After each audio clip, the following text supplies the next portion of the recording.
சிரியாவிலே துருக்கி ஆரம்பிக்க போகும் அடுத்த கட்ட மிகப்பெரிய போர். இஸ்ரேலி ஆக்கிரமிப்பு ராணுவம் தெற்கு சிரியாவில் விதித்திருக்கக்கூடிய கட்டளைகளும் தம்பி ஜூலானியின் மௌனமும்.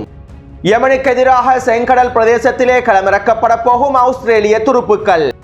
லெபனானில் ஹிஸ்புல்லாவுக்கான சவால்களும் அடுத்த கட்ட நகர்வுகளும். சர்வதேச நீதிமன்றத்திற்கு எதிராக அமெரிக்கா எடுத்திருக்கக்கூடிய முடிவுகள்.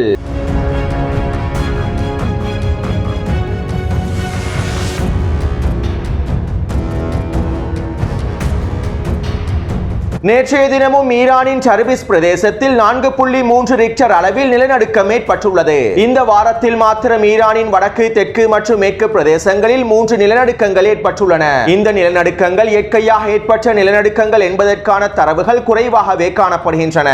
அத்தோடு முந்தைய வரம்பு மற்றும் தரவுகளினுடைய அடிப்படையில் ஆழத்தில் ஏற்பட்டிருக்கக்கூடிய இந்த நிலநடுக்கங்கள் ஈரானின் அணு ஆயுத பரிசோதனைகளையே எடுத்து காட்டுவதாகவும், ஈரான் தொடர்ச்சியாக ரகசியமாக பல அணு ஆயுத பரிசோதனைகளை மேற்கொண்டு வருவதாகவும், ஈரான் அணுகுண்டு வீசுவதற்கான விளிம்பிலே இருக்கின்றது என்றும் இஸ்ரேலி ஆக்கிரமிப்பின் சேனல் 12 ஊடகம் செய்திகளை வெளியிட்டுள்ளது. இதே போன்று அதிகளவான சர்வதேச நிறுவனங்களும் ஈரான் அணு ஆயுத பரிசோதனைகளை ரகசியமாக மேற்கொண்டு வருவதாகவும் குற்றம் சுமத்தியுள்ளார்கள். அடுத்து ஈரானின் IRGC ஏரோஸ்பேஸ் வான் பாதுகாப்பு படையினுடைய தளபதி ஊடகங்களிடம் இவ்வாறு தெரிவித்திருந்தார். நாம் தற்போது புதிய பாலிஸ்டிக் ஏவுகணைகளையும் பாலிஸ்டிக் எதிர்ப்பு ஏவுகணைகளையும் களமிறக்கியுள்ளோம். இந்த ஏவுகணைகள் அனைத்தும் விரைவாக செயற்பாட்டிற்குள் கொண்டு வரப்படும். மேலும் அமெரிக்காவின் F-35, F-22 உட்பட எதிரியினுடைய மேம்பட்ட போர் விமானங்களுக்கு எதிராக தாக்குதல்களை மேற்கொள்வதற்கும், இந்த போர் விமானங்களுடைய தாக்குதல்களை முழுமையாக தடுத்து நிறுத்துவதற்கும் அனைத்து விதமான பாதுகாப்பு திட்டங்களையும் புதிய நடைமுறைகளையும் நாங்கள் கண்டுபிடித்து வைத்துள்ளோம். அது மட்டுமல்லாமல் இந்த மேம்பட்ட போர் விமானங்களை தடுத்து நிறுத்துவதற்காகவும் அவற்றினை சுட்டு வீழ்த்துவதற்காகவும் மேம்பட்ட மின்னணு அமைப்புகளையும் வான் பாதுகாப்பு அமைப்புகளையும் நாங்கள் வைத்துள்ளோம். இந்த அமைப்புகள் அனைத்தும் தற்போது முழுமையாக தயார் நிலையில் வைக்கப்பட்டுள்ளன.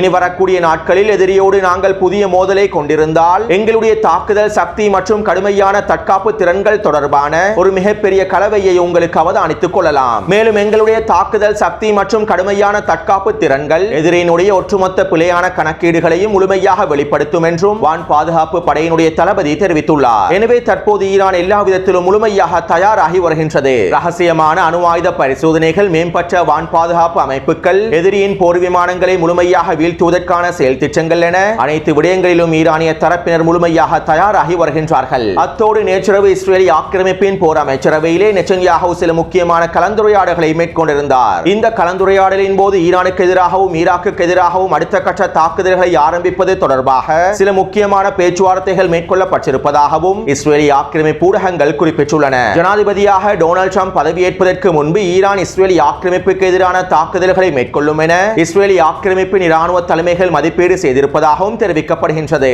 இந்த அச்சத்தின் காரணமாகவே நெதன்யாஹூ டொனால்ட் ட்ரம்பினுடைய பதவி பிரமாணத்திற்கும் செல்லவில்லை என்றும் இஸ்ரேலி ஆக்கிரமிப்பு ஊடகங்கள் தெரிவிக்கின்றன. ஒருவேளை டொனால்ட் ட்ரம்ப் ஜனாதிபதியாக பதவியேற்கும் சந்தர்ப்பத்தில் ஈரானிய தரப்பினர் இஸ்ரேலி ஆக்கிரமிப்புக்கு எதிரான ட்ரூபமிஸ்திரி தாக்குதல்களையும் மேற்கொள்ளலாம். இதற்கான வாய்ப்புகளும் அதிகமாகவே இருப்பதாக மத்திய கிழக்கு ஆய்வாளர்கள் தெரிவித்துள்ளார்கள்.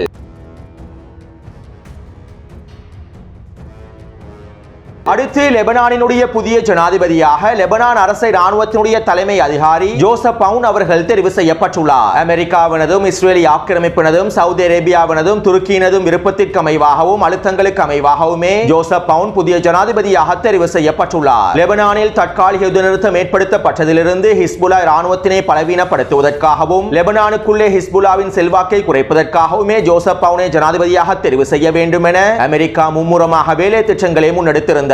இதற்கு சவுதி அரேபியாவும் துருக்கியும் முழுமையான ஆதரவை வெளிப்படுத்தி இருந்தார்கள். அது மட்டுமல்லாமல் ஜோசப் பவுனை ஜனாதிபதியாக தெரிவு செய்வதற்காக அமெரிக்கா பல மில்லியன் டாலர்களையும் களமிறக்கி இருந்தது. லெபனானினுடைய பாராளுமன்ற உறுப்பினர்களை விலை பேசி வாங்குவதற்காகவே அமெரிக்கா பல மில்லியன் டாலர்களை களமிறக்கி இருந்தது. அதே போன்று லெபனானின் சில பாராளுமன்ற உறுப்பினர்களுக்கு சவுதி அரேபியா 3 லட்சம் அமெரிக்க டாலர்களை வழங்கி இருப்பதாகவும் லெபனானின் அல் அக்பர் ஊடகமானது சுட்டிக்காட்டியுள்ளது. லெபனான் பாராளுமன்றத்தில் மேற்கொள்ளப்பட்டிருக்கக்கூடிய இந்த ஜனாதிபதி தெரிவுக்கு பின்னால் மிகப்பெரிய பண மோசடிகள் ஏற்பட்டிருப்பதாகவும் லெபனானினுடைய ஊடகங்கள் சுட்டிக்காட்டியுள்ளன. அதே நேரம் ஹிஸ்புல்லாவினுடைய தலைமைகளும் ராஜதந்திர ரீதியில் காய்களை நகர்த்தியிருந்தார்கள். ஹிஸ்புல்லாவினதும் அமல் அமைப்பினதும் ஆதரவை பெற்றுக் கொள்ளாமல் ஜோசப் பவுனை ஜனாதிபதியாக தெரிவு செய்ய முடியாது என்பதனையும் ஹிஸ்புல்லாவினுடைய தலைமைகள் வெளிப்படுத்தி இருந்தார்கள். இதற்கமைவாகவே 2ஆம் சுற்று வாக்கெடுப்புகள் நடைபெறுவதற்கு முன்பு ஹிஸ்புல்லாவினுடைய தலைமைகளும் அமல் அமைப்பினுடைய தலைமைகளும் ஜோசப் பவுனை சந்தித்து சில முக்கியமான கலந்துரையாடல்களை மேற்கொண்டிருந்தார்கள். இந்த கலந்துரையாடலின் போது ஜோசப் பவுனிடம் பல்வேறு பட்ச நிபந்தனைகள் முன்வைக்கப்பட்டிருப்பதாக இருப்பதாகவும் லெபனானுடைய ஊடகங்கள் குறிப்பிட்டிருந்தன.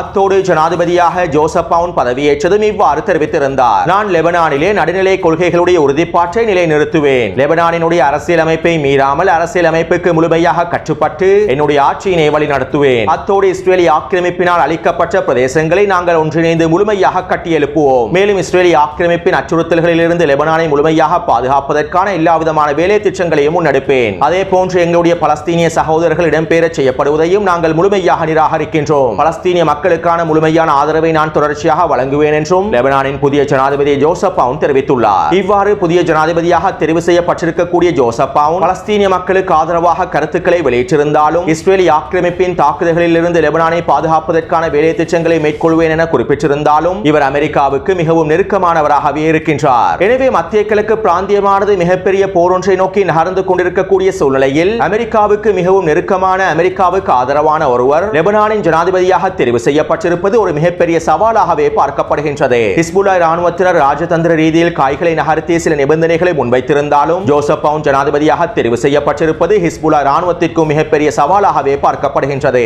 இருப்பினும் இந்த சவால்களை முறியடிப்பதற்கான எதிர்கொள்வதற்கான எல்லா விதமான திறன்களும் ஹிஸ்புல்லா ராணுவத்திடம் காணப்படுகின்றது. லெபனான் அரச ராணுவத்தினை விட ஹிஸ்புல்லா ராணுவத்தினர் பலம் பொருந்திய ராணுவமாகவே காணப்படுகின்றார்கள். அது மட்டுமல்லாமல் ஜோசப் பவுன் ஜனாதிபதியாக தெரிவு செய்யப்பட்டாலும் தெற்கு லெபனான் பிரதேசத்திலிருந்து ஹிஸ்புல்லா ராணுவத்தினை அவரால் முழுமையாக வெளியேற்ற முடியாது. ஹிஸ்புல்லா ராணுவத்தின் அரசியல் ஆதரவை பெற்றுக் கொள்ளாமல் ஜோசப் பவுனினால் எந்த விதமான முடிவுகளையும் எடுக்க முடியாது. அது மட்டுமல்லாமல் இஸ்ரேலிய ஆக்கிரமிப்பு தெற்கு லெபனான் பிரதேசத்திலே அதனுடைய முழுநில போரை மீண்டும் ஆரம்பித்தால், தற்காலிக யுத்த நிறுத்தத்திற்கு பிறகு இஸ்ரேலிய ஆக்கிரமிப்பு மீண்டும் ஆக்கிரமிப்பு தாக்குதல்களை ஆரம்பித்தால் லெபனானின் அரசு ராணுவத்தினால் தனித்து நின்று இஸ்ரேலிய ஆக்கிரமிப்புக்கு எதிராக போராடவும் முடியாது. அத்தோடு ஜோசப் பவுன் ஜனாதிபதியாக தெரிவு செய்யப்பட்டதை தொடர்ந்து லெபனான் அரசு ராணுவத்தினுடைய தலைமை அதிகாரியாக இன்னும் ஒரு புதிய நபர் தெரிவு செய்யப்பட போகின்றார். மேலும் ஹிஸ்புல்லா ராணுவத்திற்கு முழுமையான ஆதரவை வழங்கக்கூடிய ஹிஸ்புல்லா ராணுவத்திற்கு நெருக்கமான ஒரு புதிய ராணுவ தலைமையை தெரிவு செய்வதற்காகவும் வேலை திட்டங்கள் மேற்கொள்ளப்பட்டு வருவதாகவும் தெரிவிக்கப்படுகின்றது. எனவே தற்போது லெபனான் அரசியல் களத்தில் ஏற்படுத்தப்பட்டிருக்கக்கூடிய சவால்களை எதிர்கொள்வதற்கு பல்வேறுபட்ட தீர்வுகளும் காணப்படுகின்றன. எனவே எந்த ஒரு சவால்களுக்கும் தீர்வுகள் இல்லாமல் இல்லை. தற்போதைய சூழ்நிலையை கருத்தில் கொண்டு இந்த சவால்களை வெற்றிகரமாக எதிர்கொள்வதற்கு ஹிஸ்புல்லா ராணுவத்தினர் முழுமையாக தயாராகி வருகின்றார்கள். அடுத்து செங்கடல் பிரதேசத்திலே யமன் ஹவுதி ராணுவத்திற்கு எதிராக ஆஸ்திரேலியா நாட்டினுடைய படைகளையும் துருப்புக்களையும் களமிறக்கப் போவதாக ஆஸ்திரேலியாவின் அரசானது முடிவுகளை எடுத்திருப்பதாக தெரிவிக்கப்படுகின்றது. ஆஸ்திரேலிய பாராளுமன்றத்தில் எந்தவிதமான வாக்கெடுப்புகளும் மேற்கொள்ளப்படாமல், ஆஸ்திரேலிய மக்களுடைய விருப்பங்கள் கேட்கப்படாமல் அமெரிக்காவின் கோரிக்கைகளுக்கு அமைவாகவே ஆஸ்திரேலியாவுடைய அரசாங்கமானது இந்த முடிவை எடுத்திருப்பதாகவும் தெரிவிக்கப்படுகின்றது. ஆஸ்திரேலியாவுடைய வான்படைகளும் போர் விமானங்களும் களமிறக்கப்பட போவதாகவும் தெரிவிக்கப்படுகின்றது. அத்தோடு ஆஸ்திரேலிய துருப்புக்களை செங்கடல் பிரதேசத்திற்கு வருக வருக என்று வரவேற்கின்றோம். மேலும் உங்களுக்கான விருந்துகளையும் நாங்கள் தயார்படுத்திக் கொண்டிருக்கின்றோம் என்றும் யமனினுடைய ஊடகங்கள் கேலி செய்யும் வகையில் செய்திகளை வெளியிட்டுள்ளன.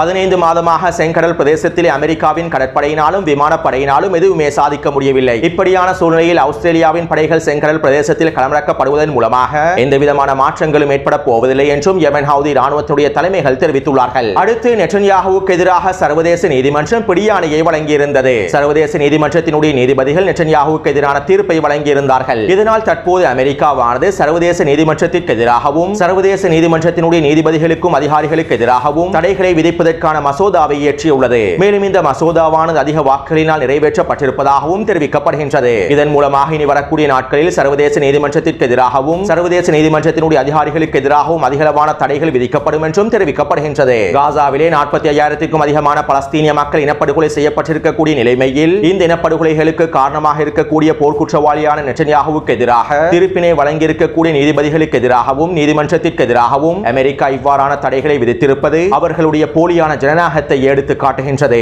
அடுத்து காசாவிலே பலஸ்தீனிய போராளிகள் தொடர்ச்சியான தாக்குதல்களை மேற்கொண்டு வருகின்றார்கள். இதற்கமைவாக அல் குதுஸ் படையினர் காசா நகருக்கு அருகாமையில் ஸ்னைப்பர் தாக்குதல் மூலமாக ஒரு இஸ்ரேலிய ஆக்கிரமிப்பு சிப்பாயை அளித்துள்ளார்கள். மேலும் பெய்ட்ஷனூன் பிரதேசத்திலே ஒரு மெர்காவா போர் தங்கி வாகனத்தையும் அளித்துள்ளார்கள். அதே போன்று அல் அக்ஸா படையினர் ஜபலியா பிரதேசத்திலே ஸ்னைப்பர் தாக்குதல் மூலமாக 2 இஸ்ரேலிய ஆக்கிரமிப்பு சிப்பாய்களை அளித்துள்ளார்கள்.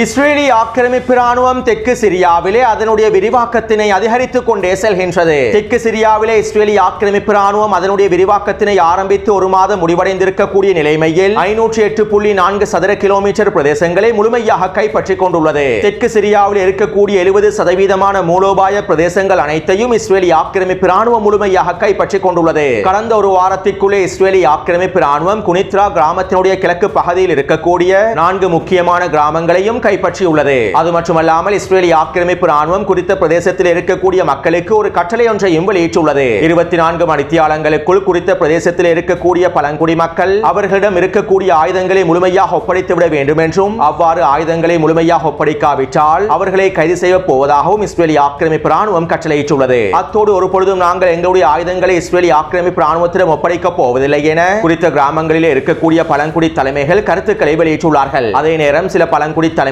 தங்களிடம் இருக்கக்கூடிய அனைத்து விதமான ஆயுதங்களையும் இஸ்ரேலி ஆக்கிரமிப்பு ராணுவத்திடம் ஒப்படைத்து விட்டார்கள். இவ்வாறு சிரியாவின் தெற்கு பிரதேசத்திலே இஸ்ரேலி ஆக்கிரமிப்பின் அட்டூழியங்கள் அதிகரித்து வரக்கூடிய சூழ்நிலையில் சிரியாவின் இடைக்கால அரசானது வாய்மூடி மௌனம் காக்கின்றது. தம்பி ஜூலானி இஸ்ரேலி ஆக்கிரமிப்பு அண்ணனுக்கு முழுமையான ஆதரவையும் வழங்கி வருகின்றார். அடுத்து சிரியாவின் தெற்கு பிரதேசத்திலே இருக்கக்கூடிய FSA பயங்கரவாத படைகளும் அவர்களுடைய தளபதிகளும் தம்பி ஜூலானியை சந்தித்து கலந்துரையாடல்களை மேற்கொண்டுள்ளார்கள். இந்த கலந்துரையாடலின் போது FSA பயங்கரவாதிகள் அவர்களுடைய ஆயுதங்களை கைவிடப் போவதில்லை என்றும், சிரியாவின் அரசை ராணுவத்திலே இணைந்து கொள்ளப் போவதில்லை என்றும் தம்பி ஜூலானியிடம் தெரிவித்துள்ளார்கள். மேலும் நாங்கள் தான் தெற்கு சிரியாவிலிருந்து டமஸ்கஸ் பிரதேசத்தை முழுமையாக கைப்பற்றினோம். நீங்கள் ஹோம்ஸ் பிரதேசத்திலே நிலை கொண்டிருக்கக்கூடிய சந்தர்ப்பத்தில் முதலாக சிரியாவின் தெற்கு பிரதேசத்திலிருந்து டமஸ்கஸை நோக்கி படையெடுத்து நாங்கள் தான் டமஸ்கஸை கைப்பற்றினோம். எனவே எங்களுக்கு தான் டமஸ்கஸில் அதிகளவான உரிமைகள் காணப்படுகின்றன. இதனால் நாங்கள் ஒரு பொழுதும் எங்களுடைய ஆயுதங்களை உங்களிடம் வழங்கிவிட்டு சிரியாவின் அரசை ராணுவத்திலே இணைந்து கொள்ளப் போவதில்லை என FSA பயங்கரவாத படைகளுடைய தளபதிகள் தம்பி ஜூலானியிடம் தெரிவித்துள்ளார்கள். அடுத்து சிரியாவின் வடக்கு பிரதேசத்திலே உச்ச மோதல்கள் இடம்பெற்று வருகின்றன. மேலும் துருக்கியானது வடக்கு சிரியாவிலே குர்திஷ் படைகளான SDF படைகளுக்கு எதிராகவும் PKK பயங்கரவாத படைகளுக்கு எதிராகவும் மிகப்பெரிய அளவிலான இராணுவ நடவடிக்கைகளை மேற்கொள்வதற்கு தயாராகி வருவதாகவும் துருக்கியினுடைய ஊடகங்கள் செய்திகளை வெளியிட்டுள்ளன. நாங்கள் சிரியாவின் வடகிழக்கு பிரதேசத்தில் இருக்கக்கூடிய குர்திஷிய படைகளை எச்சரிக்கின்றோம். பேச்சுவார்த்தைகள் புறக்கணிக்கப்பட்டால் மிகப்பெரிய இராணுவ தாக்குதல்களை ஆரம்பித்து வடகிழக்கு சிரியாவிலிருந்து உங்களை துடை தெரிவதற்கான தாக்குதல்களை ஆரம்பிப்போம் என துருக்கியினுடைய வெளியுறவுத்துறை அமைச்சர் தெரிவித்துள்ளார். அதே போன்று துருக்கியினுடைய அதிபர் அர்துகானும் எச்சரிக்கை செய்திகளை வெளியிட்டுள்ளார். சிரியாவின் வடகிழக்கு பிரதேசத்தில் இருக்கக்கூடிய PKK பயங்கரவாதிகளும் SDF படைகளும் முழுமையாக வெளியேறிவிட வேண்டும். அவர்கள் ஆயுதங்களை கீழே வைத்துவிட்டு சரணடைந்து விட வேண்டும். இல்லாவிட்டால் நாங்கள் மிகப்பெரிய இராணுவ நடவடிக்கைகளை ஆரம்பிப்போம் என துருக்கியினுடைய அதிபர் அர்துகான் எச்சரிக்கை செய்திகளை வெளியிட்டுள்ளார். சிரியாவின் வடக்கு பிரதேசத்தில் இப்படியானதொரு நிலைமை ஏற்படும் என்பதனை நான் ஒரு மாதத்திற்கு முன்பே சுட்டிக்காட்டியிருந்தேன். தற்போது சிரியாவிலே துருக்கியினுடைய அடுத்த காய் நகர்த்தல்கள் ஒரு மிகப்பெரிய போரை ஆரம்பிக்க போகின்றது. துருக்கியினுடைய அதிபர் அர்துகானும் துருக்கியினுடைய வெளியுறவுத்துறை அமைச்சரும் எச்சரிக்கை செய்திகளை வெளியிட்டதை தொடர்ந்து அதிகளவான குர்திஷ் மக்கள் துருக்கியிற்கு எதிரான எதிர்ப்பை வெளிப்படுத்துவதற்காக வடக்கு சிரியாவில் இருக்கக்கூடிய மிக முக்கியமான திஸ்ரின் அணைக்கட்டை நோக்கி நகர்ந்தார்கள். இந்த சந்தர்ப்பத்திலே துருக்கியினுடைய வான்படைகள் வான்வழி தாக்குதல்களை மேற்கொண்டிருந்தன. இந்த வான்வழி தாக்குதலிலே ஆயுதமேந்தாத அப்பாவி பொதுமக்கள் கொல்லப்பட்டுள்ளார்கள். துருக்கியினுடைய இந்த வான்வழி தாக்குதலினால் 20க்கும் அதிகமானோர் படுகாயமடைந்திருப்பதாகவும் 5 பேர் படுகொலை செய்யப்பட்டிருப்பதாகவும் தெரிவிக்கப்படுகின்றது. இதைத் தொடர்ந்து அதிகளவான குர்திஷ் மக்கள் திஸ்ரின் அணைக்கட்டு பிரதேசத்திலேயே தற்போது தஞ்சம் அடைந்துள்ளார்கள். துருக்கியினுடைய இராணுவ நடவடிக்கைகளை எதிர்த்து தற்போது ஆர்ப்பாட்டங்களையும் மேற்கொண்டு வருகின்றார்கள். அதே நேரம் மன்பிச் பிரதேசத்திலே SNA பயங்கரவாத படைகளுக்கு எதிராக SDF பயங்கரவாத படைகள் தொடர்ச்சியான தாக்குதல்களை மேற்கொண்டு வருகின்றது. கடந்த 48 மணித்தியாலங்களுக்குள் 60க்கும் அதிகமான SNA பயங்கரவாத படைகளை சேர்ந்தவர்கள் அளிக்கப்பட்டிருப்பதாகவும் தெரிவிக்கப்படுகின்றது. எனவே தற்போது வடக்கு சிரியாவிலே மிகப்பெரிய போர் ஒன்று ஆரம்பிக்கப்பட போகின்றது. குர்திஷ் படைகளான SDF படைகளுக்கு எதிராகவும் PKK படைகளுக்கு எதிராகவும் அடுத்த கட்ட போரை அர்துகான் ஆரம்பிக்க போகின்றார். மேலும் இந்த போரானது சிரியாவின் ஸ்திரத்தன்மையை மேலும் சிதைக்கக்கூடியதாகவே அமைந்திருக்கும். அத்தோடு இந்த சந்தர்ப்பத்தில் மீண்டும் இந்த வரைபடத்தை பதிவிடுகின்றேன். இந்த போரினுடைய இறுதியில் சிரியாவின் மேற்கு பிரதேசத்தினை துருக்கி தான் முழுமையாக கைப்பற்றிக் கொள்ளும். சிரியாவின் வடகிழக்கு பிரதேசத்தினை அமெரிக்கா தங்களுடைய கட்டுப்பாட்டுக்கு கீழாலேயே வைத்திருப்பார்கள். தற்போது இந்த வரைபடத்தை நோக்கிய இந்த போர்கள் நகர்ந்து கொண்டிருக்கின்றது என்பதனையும் எங்களுக்கு தெளிவாக புரிந்து கொள்ளலாம். எனவே இந்த காணொளி தொடர்பான கருத்துக்களை பதிவிடுங்கள். தொடர்ந்து என்னுடன் இணைந்திருங்கள். நன்றி, வணக்கம்.